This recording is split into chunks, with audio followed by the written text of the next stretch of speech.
Welcome to Shadow's Lair, a realm where the darkest tales come to life. Here we delve deep into spine-chilling horror stories, eerie folklore, and terrifying original content designed to haunt your thoughts. Subscribe if you dare, and let the shadows take you.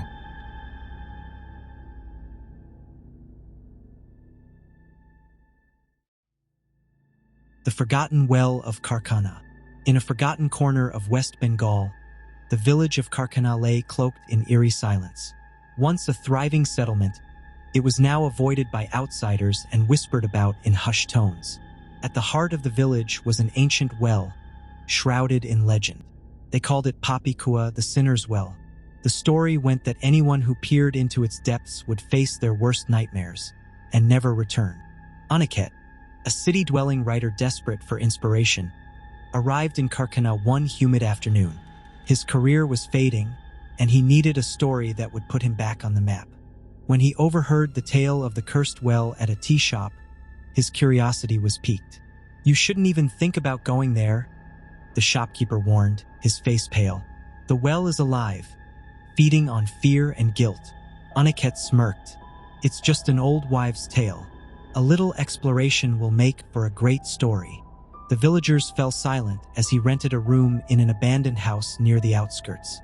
Like the village, the house bore the weight of abandonment. Walls cracked, furniture layered in dust, and an air of oppressive stillness. That night, under the cover of darkness, Aniket set out for the well, ignoring the unease curling in his chest. His flashlight cut through the dense fog as he followed a dirt path that seemed to grow narrower with each step. The well emerged from the shadows like a specter, its crumbling stone edges wrapped in thorny vines. Aniket set up his camera, speaking into the lens with forced confidence. "This is the infamous Papi Kua. Locals say it's cursed, but let's see if there's any truth to their fears." He approached the edge, peering down into the inky blackness. A cold wind rushed up, carrying with it a foul stench of decay. Suddenly, a faint whisper floated up from the depths. He froze. "Aniket." The voice was faint, barely audible, but unmistakable.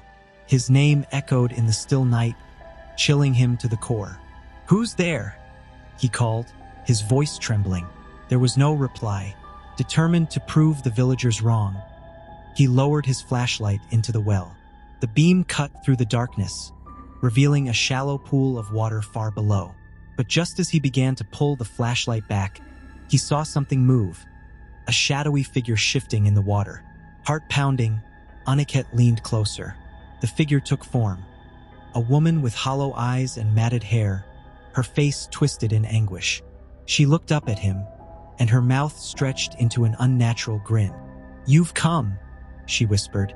Her voice was a mix of rage and sorrow, reverberating through his skull. He stumbled back, dropping the flashlight.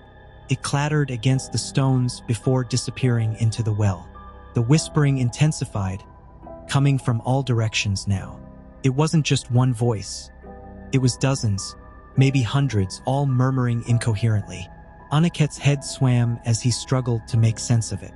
Then one voice rose above the rest. "Your sins, they brought you here." Aniket turned, expecting to see someone behind him, but the clearing was empty. Suddenly, the ground beneath him felt unsteady. He looked down and saw the dirt rippling like water, dark tendrils snaking toward him.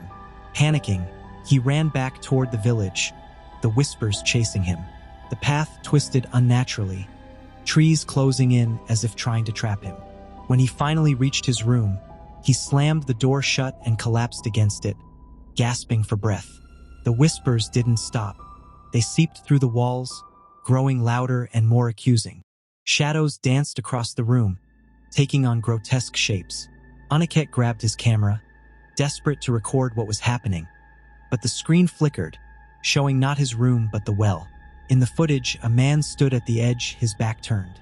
As the camera zoomed in, the man turned his head. Aniket gasped. It was himself.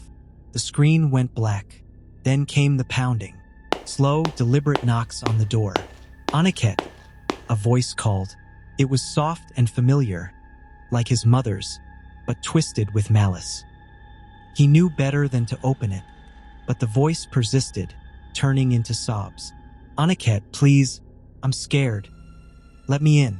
He covered his ears, but the cries pierced through, dragging up memories he had buried long ago.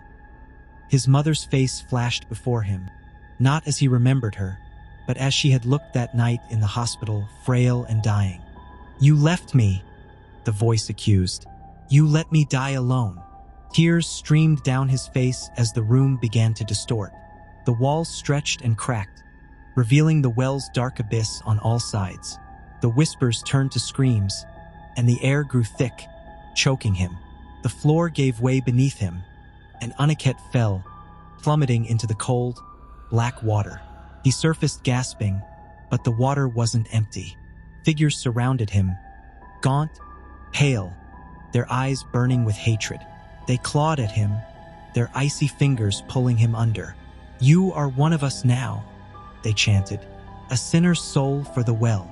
Aniket fought desperately, but the more he struggled, the deeper he sank.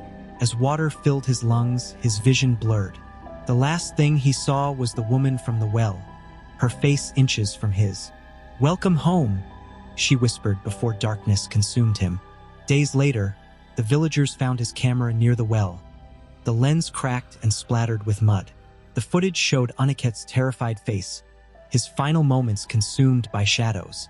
No one dared retrieve his body.